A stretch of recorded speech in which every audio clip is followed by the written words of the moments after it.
Hello दोस्तों, कैसे हैं आप सभी। आज हम आपके लिए लेकर आए हैं उत्तर प्रदेश का भ्रमण। यूपी का जो है, हम एक एक जिले को अच्छे से पढ़ेंगे। क्योंकि हम ललितपुर जिले से हैं तो हम स्टार्ट कर रहे हैं आपका ललितपुर से, झांसी होते हुए जालौन और आपके महोबा से चित्रकूट होते हुए प्रयागराज, सारे डिस्ट्रिक्ट कवर करेंगे उत्तर प्रदेश के भ्रमण में। ठीक। चूंकि ललितपुर की बात करें तो ललितपुर अपने आप में एक ऐतिहासिक जिला है। इस यहाँ पर आपका गुप्त शैली या फिर कहें गुप्त काल का एक मंदिर है, जिसे दशावतार मंदिर के नाम से जाना जाता है, जो कि भगवान विष्णु को समर्पित है। ठीक है। बात करें ललितपुर की तो ललितपुर तीन ओर से, भौगोलिक स्थिति की बात करें तो तीन ओर से मध्य प्रदेश से घिरा हुआ जिला है। ठीक है। तीन ओर से कैसा है? मध्य प्रदेश से घिरा हुआ जिला है। ठीक है। देखिए यहाँ पर आपका जो है चंदेरी अशोकनगर जिला हो गया आपका। ठीक है। साथ में साथ आपका यहाँ पर सागर संभाग हो गया। ठीक। इन यहाँ से टीकमगढ़ जिले से जो है मध्य प्रदेश के साथ सीमा साझा करता है। और एकमात्र उत्तर प्रदेश के जिले झांसी से सीमा साझा करता है। आपसे एग्जाम में पूछा जाएगा कि आपका जो ललितपुर है उत्तर प्रदेश के किस एकमात्र जिले से सीमा साझा करता है, तो वो है आपका कौन सा? झांसी जिला। ठीक। और ललितपुर जो है झांसी मंडल में आता है। किस में आता है? झांसी मंडल में। और यह बेतवा नदी के किनारे है। किसके किसके किनारे है आपका? बेतवा नदी के किनारे है। ठीक। बेतवा नदी के किनारे, इसको मतलब कि सीमा दक्षिण पश्चिम में आपकी बेतवा नदी बहती है ललितपुर की। तो ललितपुर की बात करें तो जिला मुख्यालय भी इसका ललितपुर में है। ठीक है। आपका मंडल क्या है इसका? झांसी है। एक जिला एक उत्पाद क्या है? जरी सिल्क साड़ी। जरी सिल्क साड़ी इंपॉर्टेंट है, एग्जाम में पूछा जाएगा। और जनसंख्या की बात करें तो जनगणना 2011 के अनुसार 12,21,592 है। लिंगानुपात प्रति 100 व्यक्तियों पर 906 महिलाएं हैं। और साक्षरता दर की बात करें तो 63.52% है, जिसमें से पुरुष साक्षरता दर कितनी है आपकी? 74.98%। और महिला साक्षरता दर है आपकी 50.84%। ठीक। 1974 में झांसी मंडल से अलग कर जो है 1974 में झांसी से अलग कर ललितपुर जिला बनाया गया था। 1974 में कौन सा जिला बनाया था? ललितपुर जिला बनाया गया था आपका। इसकी इतिहास की बात करें तो महाराजा सुमेर सिंह की पत्नी ललिता देवी के नाम पर इसका जिला का नाम ललितपुर पड़ा था, है ना, सुमेर सिंह की पत्नी। और यहाँ पर जो है एक तालाब है, सुमेरा तालाब, जिसका नाम राजा सुमेर सिंह के नाम पर पड़ा था, क्योंकि इसमें नहाते वक्त सुमेर सिंह का जो चर्म रोग है वो क्या हो गया था? खत्म हो गया था। देखिए, महाराजा सुमेर सिंह की धर्म पत्नी ललिता देवी के नाम पर जनपद का नाम ललितपुर पड़ा। ऐसा मानते हैं कि महाराज सुमेर सिंह की को तालाब में स्नान करने पर चर्म रोग से मुक्ति मिली और फिर उन्होंने के नाम पर तालाब का नाम सुमेरा तालाब पड़ा। ललितपुर को 1974 में जिले का दर्जा दिया गया था। 1974 में जिला बना था। ठीक। पहले जो ललितपुर था वो चंदेरी का एक भाग था, जिसे 17वीं सदी में एक बुंदेला राजपूत ने खोजा था, है ना। बुंदेला राजपूत ने खोजा था। किसे? 17वीं सदी का जो है चंदेरी का एक भाग था। 18वीं सदी में बुंदेलखंड के साथ चंदेरी राज्य मराठा योद्धाओं के नेतृत्व में आ गया, लेकिन जल्द ही 1811 पर इस पर ग्वालियर के राजा दौलत राव सिंधिया ने कब्जा कर लिया और 1844 में चंदेरी के राज्य को अंग्रेजों को सौंप दिया गया, जो ब्रिटिश भारत का चंदेरी जिला बन गया, जिसका मुख्यालय क्या था आपका? ललितपुर था। मुख्यालय क्या था? ललितपुर। बेसिकली जो ललितपुर है आपका बुंदेलखंड का पार्ट है। 1857 का विद्रोह में ब्रिटिशों ने यह राज्य खो दिया, परंतु 1858 तक अंग्रेजों ने इस राज्य पर दोबारा कब्जा कर लिया, अथवा इसका पुनः नामकरण कर ललितपुर के नाम से अथवा यह झांसी जिले का हिस्सा बना दिया गया 1991 से 1974 तक। ठीक। फिर 1974 में ललितपुर एक स्वतंत्र जिले में तब्दील हो गया, जो कि बुंदेलखंड क्षेत्र में स्थित एक हृदय के आकार का जिला है। यह जिला पूरी तरह से मध्य प्रदेश से घिरा हुआ है, अथवा पूर्वोत्तर दिशा में उत्तर प्रदेश झांसी मंडल से क्या करता है? जुड़ा हुआ है। क्या हुआ है? जुड़ा हुआ है। ठीक। तो एक क्वेश्चन पूछा जाता है, कौन सा जिला उत्तर प्रदेश का तीनों ओर से मध्य प्रदेश से घिरा है? तो वो है ललितपुर। और आपका जो जिला है ललितपुर वो किसके साथ, किस एक जिले के साथ सीमा साझा करता है? तो वो है आपका कौन सा? झांसी है। ऐतिहासिक इमारतों की बात करें तो दशावतार मंदिर, दशावतार मंदिर जो कि भगवान विष्णु को समर्पित है। किसको समर्पित? भगवान विष्णु को समर्पित है। और ये पंचायतन शैली में निर्मित पहला मंदिर था, या फिर कहें प्राचीन मंदिर, जो कि गुप्त या फिर कहें चंद्रगुप्त या समुद्रगुप्त के काल का था या गुप्त काल का था। इसकी एक खासियत थी, ये पकी हुई ईंटों से बना था। क्या खासियत है इसकी? पकी ईंटों से बना है, पकी ईंटों से बना है। ये पूछा जाएगा आपसे एग्जाम में कि किससे बना है, तो पकी ईंटों से बना है। और किस शैली में बना है? पंचायतन शैली, पंचायतन शैली में बना हुआ है मंदिर है ये। पंचायतन शैली का मतलब है कि 4 गौण मंदिर आपके चारों ओर, एक बीच में आपका मंदिर रहेगा। इस तरीके से आपका एक 4 मंदिर यहाँ पर रहेंगे और इसके बीच में एक मंदिर रहेगा। एक कौन सी? पंचायतन शैली, मुख्य मंदिर जो रहेगा वो बीच में रहेगा। ठीक है, यह नॉर्मली महाभारत व आपके रामायण काल की जो एक कहें कि कहानी है उनको बतलाता है। महाभारत और रामायण काल की कहानियों को बताने का काम बतलाता है। और 6वीं शताब्दी में बनाया गया था।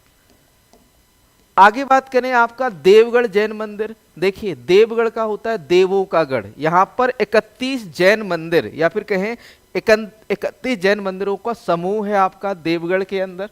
ठीक है, इसे हम कह सकते हैं देवगढ़ को देवताओं का निवास स्थान। देवताओं का, देवों का गढ़ मतलब देवताओं का निवास स्थान, निवास स्थान। ठीक है, यहां पर 31 जैन मंदिरों का समूह मिला है। ठीक है, एक और आपका फेमस है मुचकुंद की गुफाएं। ठीक है, मुचकुंद जो है भगवान राम के ही वंशज माने जाते हैं और इनकी जो गुफाएं हैं ये आपके देवगढ़ से थोड़ा आगे हैं। और यहां पर जो काल यवन राक्षस था उसको मुक्ति मिली थी। एक क्या हुआ था कि श्री कृष्ण जी रणछोड़ दास के नाम से जाने जाते, उन्हें रण छोड़ दिया था काला, क्योंकि काल यवन को वरदान था कि उसे कोई नष्ट नहीं कर सकता। तो वो कहां पर चला गया? मुचकुंद की, सॉरी, श्री कृष्ण कहाँ चले गए? आपके मुचकुंद गुफा में जाके छुप गए और उन्हें मुचकुंद जी के ऊपर अपने कपड़े रख दिए। तो उसने ये सोचा कि ये श्री कृष्ण है, तो उसने अंदर जाने की कोशिश की और वहीं पर वो भस्म हो गया। क्योंकि मुचकुंद जी को एक मतलब कि वरदान था कि जो भी आपको निंद्रा से जगाए, उनको जो है निंद्रा का जो है वरदान दिया गया था, जो भी उनको निंद्रा से जगाएगा वो भस्म हो जाएगा। तो काल यवन ने उन्हें जो है निंद्रा से जगाने का काम किया था, इस कारण से वो भस्म हो गया था। फिर देखिए नेक्स्ट क्या फेमस है ललितपुर में, आपका जो है भौगोलिक स्थिति। देखिए एक और चीज है राजघाट डैम।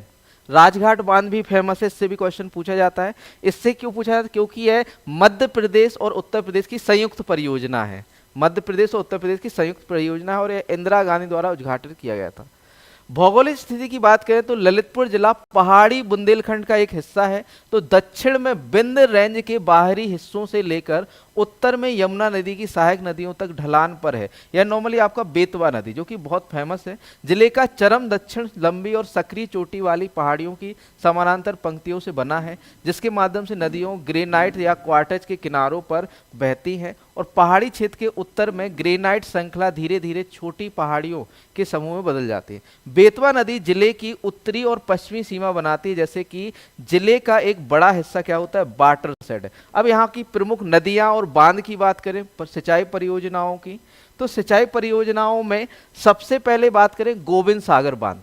गोविंद सागर बांध जो कि शहजाद नदी पे पूछा गया है कि गोविंद सागर बांध किस पर बना है, तो शहजाद नदी पर बना है। बिल्कुल रवि यादव जी आपके जौनपुर के बारे में भी बताएंगे। माता टीला बांध की बात करें तो ये भी आपका बेतवा नदी पर बना हुआ है। रानी लक्ष्मीबाई बांध या राजघाट बांध के नाम से जाना जाता है, ये ललितपुर का सबसे फेमस बांध है। इसे 1971 का में इसका उद्घाटन जो है किसने किया था? इंदिरा गांधी ने किया था। इंदिरा गांधी ने किया था इसका उद्घाटन। ठीक है, और सबसे जो पुराना बांध कहा जाता है वो कहा जाता है आपका गोविंद सागर बांध, जो कि ललितपुर जनपद में ही है। यह जो है आपका जो राजघाट बांध है या रानी लक्ष्मीबाई बांध है जो अभी जाना जाता है, यह मध्य प्रदेश और उत्तर प्रदेश की संयुक्त परियोजना है। शहजाद बांध की बात करें तो ये शहजाद नदी पर बना हुआ है। रोहिणी बांध रोहिणी नदी पर बना है।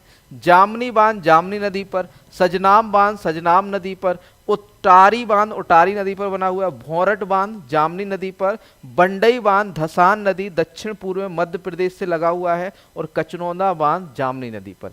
इतने डैम है, मतलब ये कहें ललितपुर को सिटी ऑफ डैम्स भी कहा जाता है, या फिर कहें बांधों का शहर भी कहा जाता है। मिट्टी बात करें तो मिट्टी आपकी बुंदेलखंड की, या फिर कहें जो बुंदेलखंड में पाई जाने वाली माड़ मृदा है, राकर मृदा है, काली मृदा है, लाल मृदा है, ये नॉर्मली आपकी मृदाएं पाई जाती हैं। ललितपुर की मिट्टी में बुंदेलखंड की विशेषताएं हैं और इसमें चारों किस्में शामिल हैं जो विंध्य पर्वत श्रृंखलाओं से विकसित हुई है, जो कि नीस ग्रेनाइट, क्वार्टरजाइट और कभी कभी बलुआ पत्थर, चूना पत्थर और स्लेट द्वारा क्या होती है, बनाई गई है। ठीक है, तो यहां पर जो है आपके विंध्य पर्वत, ये याद रखना, बुंदेलखंड किसमें आता है, विंध्य पर्वत में आता है। स्मारक और वास्तुकला की बात करें तो हमने आपको बताया कि दशावतार मंदिर है, यह गुप्तकालीन विष्णु मंदिर, यह उत्तर भारत का प्राचीनतम ज्ञात पंचायतन मंदिर है और मंदिर के चबूतरे के ऊपरी सीढ़ीदार तहखाना मूर्तिकला पैनलों की एक सतत पंक्ति से सुशोभित है। गंगा यमुना की आकृतियों के साथ एक अत्यधिक नक्काशीदार द्वार गर्भगृह की ओर जाता है। राजघाट बांध की बात करें तो यह बेतवा नदी पर एक विशाल जलाशय है।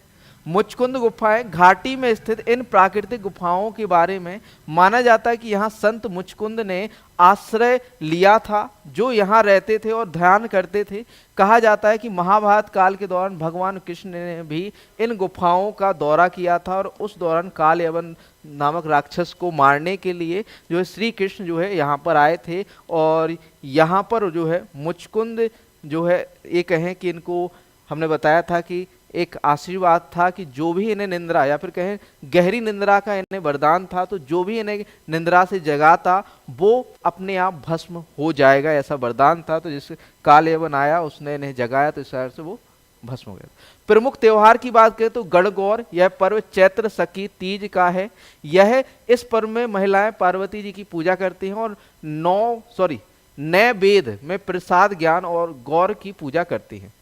अक्ति अक्षय तृतीया, यह पर्व बैसाख शुक्ल की तीज के दिन मनाया जाता है। इस पर्व का विशेष महत्व है, कहा जाता है कि सतयुग की शुरुआत इसी दिन से हुई थी, है ना। तो ये दो है प्रमुख त्योहार मनाए जाते हैं। करंट की बात करें तो उत्तर प्रदेश सरकार ललितपुर में 2000 एकड़ में बल्क ड्रग पार्क या फार्मा पार्क स्थापित करने जा रही है। ये क्वेश्चन पूछा गया था पीसीएस में कि किस जिले में उत्तर प्रदेश सरकार जो है ड्रग पार्क या फार्मा पार्क स्थापित करने जा रही है, तो ललितपुर में। ठीक है, तो ये हो गया आपका ललितपुर। नेक्स्ट चलेंगे हम झांसी की ओर। इसी तरह से आपके उत्तर प्रदेश के अलग अलग राज्य जो है जिलों को देखते हुए हर एक जिले का इतिहास, हर एक जिले की भौगोलिक स्थिति को हम जो है जानते हुए आगे बढ़ेंगे। मिलते हैं नेक्स्ट सेशन में। अगला जिला है हमारा झांसी, तो झांसी को पढ़ के आइएगा। ठीक है,